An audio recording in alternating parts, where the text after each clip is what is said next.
Daher sage ich klar und über den Atlantik hinweg: Was richtig und was falsch ist, darf uns nie egal sein. Niemand braucht und niemand wünscht sich sehnlicher Frieden als die Ukrainerinnen und Ukrainer. Die diplomatischen Bemühungen der USA sind dabei natürlich wichtig. Der gestrige Abend hat unterstrichen, eine neue Zeit der Ruchlosigkeit hat begonnen. Eine ruchlose Zeit, in der wir die regelbasierte internationale Ordnung und die Stärke des Rechts mehr denn je gegen die Macht der Stärkeren verteidigen müssen.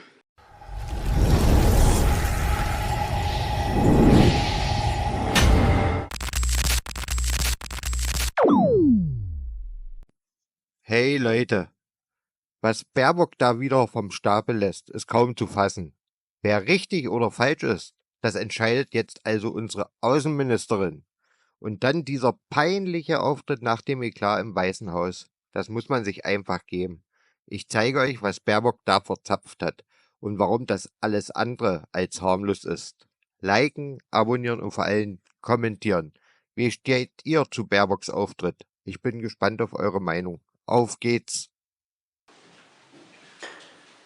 Guten Tag, meine Damen und Herren. Wir bitten zunächst um Entschuldigung für die kleine Verspätung. Wir hatten technische Probleme mit einem Drucker. Ansonsten wird die Außenministerin jetzt ein Statement geben zur Lage in der Ukraine und zur europäischen Sicherheit. Vielen Dank, Frau Außenministerin. Einen schönen guten Nachmittag, sehr geehrte Damen und Herren. Viele von Ihnen werden heute Nacht angesichts der unsäglichen Videos aus dem Weißen Haus unruhig geschlafen haben. Ich ehrlich gesagt auch. Leider war das kein schlechter Traum, sondern heftige Realität. Unser Entsetzen ist heute größer als zuvor, aber ebenso unser Commitment für die Menschen in der Ukraine, für unsere eigene Sicherheit und für den Frieden in Europa. Der gestrige Abend hat unterstrichen, eine neue Zeit der Ruchlosigkeit hat begonnen. Eine ruchlose Zeit, in der wir die regelbasierte internationale Ordnung und die Stärke des Rechts mehr denn je gegen die Macht der Stärkeren verteidigen müssen.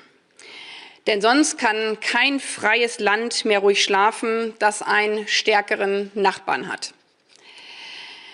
Das alles hat sich bereits seit geraumer Zeit abgezeichnet. Und deswegen haben wir seit längerem an neuen, gestärkten Bündnissen mit all denen in der Welt gearbeitet, die bereit sind, weiter für eine regelbasierte internationale Ordnung und die Stärke des Rechts anstatt das Recht des Stärkeren einzustehen. Wir müssen selbst als Europäerinnen und Europäer stärker als jemals zuvor vorangehen und entschlossen für unsere Interessen und das Völkerrecht einstehen, und zwar ohne Wenn und Aber. Für uns ist deshalb klar, wir stehen felsenfest an der Seite der souveränen und freien Ukraine. Die Ukraine ist Teil des freien und demokratischen Europas. Wer in diesem Krieg gegen die Ukraine brutaler Aggressor und wer mutiger Verteidiger ist, wer hier Täter und wer Opfer ist, das steht vollkommen außer Frage. Vor 3 Jahren hat Putins Russland die Ukraine ohne Grund völkerrechtswidrig angegriffen, Menschen auf furchtbare Art und Weise ermordet, Frauen brutal vergewaltigt, Kinder verschleppt, Eltern von ihren Kindern getrennt, und dieser Terror hält bis heute an. Gerade erst wurde in Butscha, also unweit von Kiew, eine bekannte ukrainische Journalistin mit einer Drohne in ihrem Zuhause getötet. Dieser jüngste Luftkrieg geht jeden Tag und jede Nacht unvermindert weiter. Daher sage ich klar und über den Atlantik hinweg: Was richtig und was falsch ist, darf uns nie egal sein. Niemand braucht und niemand wünscht sich sehnlicher Frieden als die Ukrainerinnen und Ukrainer. Die diplomatischen Bemühungen der USA sind dabei natürlich wichtig. Aber ein solcher Frieden muss gerecht und dauerhaft sein und nicht nur die Ruhepause bis zum nächsten Angriff Russlands. Niemand sollte sich daher im Feind irren. Er sitzt allein im Kreml, nicht in Kiew oder Brüssel. Eine Täter-Opfer-Umkehr können wir niemals akzeptieren. Denn eine Täter-Opfer-Umkehr ist das Gegenteil von Sicherheit. Es ist das Gegenteil von Frieden und kann daher gar kein guter Deal sein. Eine Täter-Opfer-Umkehr wäre das Ende des internationalen Rechts und damit auch das Ende der Sicherheit der allermeisten Staaten. Und es wäre zu Ende gedacht auch fatal für die Zukunft der Vereinigten Staaten. Denn kaum ein Land könnte mehr auf die Glaubwürdigkeit der ältesten Demokratie und der stärksten Militärmacht vertrauen, wenn es zu einer Täter-Opfer-Umkehr käme. Wir wollen all das gerade nicht. Wir wollen die transatlantische Partnerschaft und die gemeinsame Stärke erhalten. Aber der gestrige Tag hat einmal mehr als deutlich gemacht, wir Europäer, gerade als Transatlantiker, dürfen nicht naiv sein. Wir müssen für unsere eigenen Interessen, unsere eigenen Werte und unsere eigene Sicherheit für unsere Menschen in Europa einstehen. 6 Elemente sind jetzt zentral. Erstens, wir müssen unsere deutsche Unterstützung für die Ukraine noch einmal ausbauen, und zwar unverzüglich. Ich appelliere an alle im Bundestag vertretenen demokratischen Parteien, daher jetzt die blockierten 3 Milliarden € Hilfsgelder für die Ukraine freizugeben. Zweitens, am nächsten Donnerstag trifft sich der Europäische Rat, also die Staats- und Regierungschefs Europas, in Brüssel. Es braucht dort Entscheidungen für ein umfassendes europäisches Finanzpaket für die Ukraine, für die humanitäre, für die wirtschaftliche und vor allen Dingen für die verteidigungspolitische Unterstützung. Drittens, wir müssen uns endlich wirklich Hand in Hand mit unseren engen Partnern, insbesondere Frankreich, Großbritannien und Polen, nicht nur abstimmen, sondern engstens miteinander Schritte gehen. Kein Blatt darf zwischen uns passen. Das gilt mit Blick auf den Ausbau der ukrainischen Luftverteidigung, genauso wie für die Lieferung weitreichender Waffensysteme zur Verteidigung.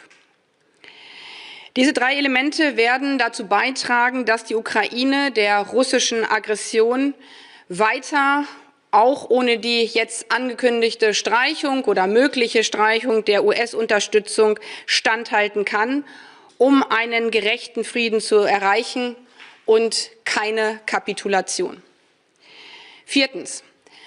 Unsere beste Verteidigung gegen Putins Aggression ist geschlossene europäische Stärke. Nur das schafft und sichert Frieden in Europa.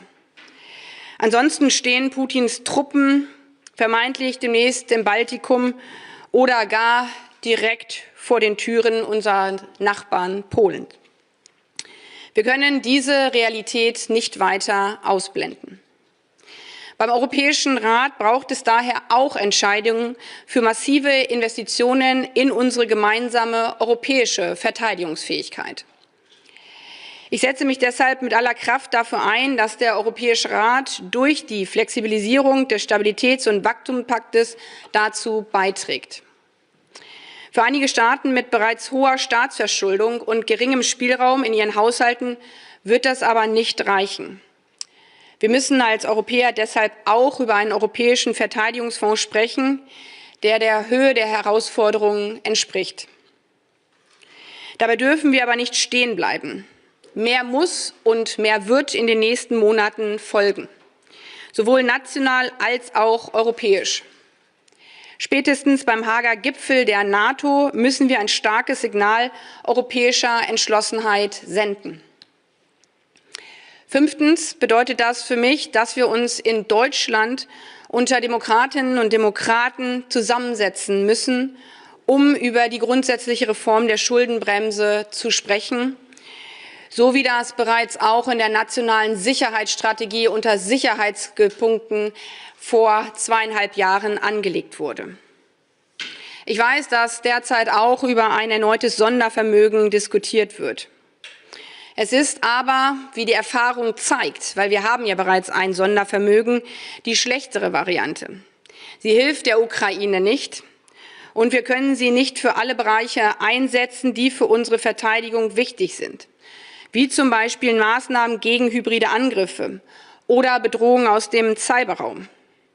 Auch das haben wir in der nationalen Sicherheitsstrategie der Bundesregierung deutlich gemacht, was diese derzeitige hybride Kriegsführung für unsere Sicherheit bedeutet. Nämlich, dass hybride Angriffe auch darauf zielen, unsere freie und demokratische Gesellschaft zu spalten.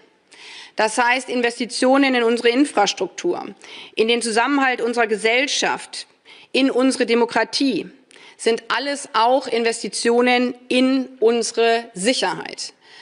Weil Putin auch in jüngerer Vergangenheit immer wieder unterstrichen hat, Ziel seiner hybriden Kriegsführung ist auch und gerade die Spaltung der liberalen und freien Gesellschaften Europas.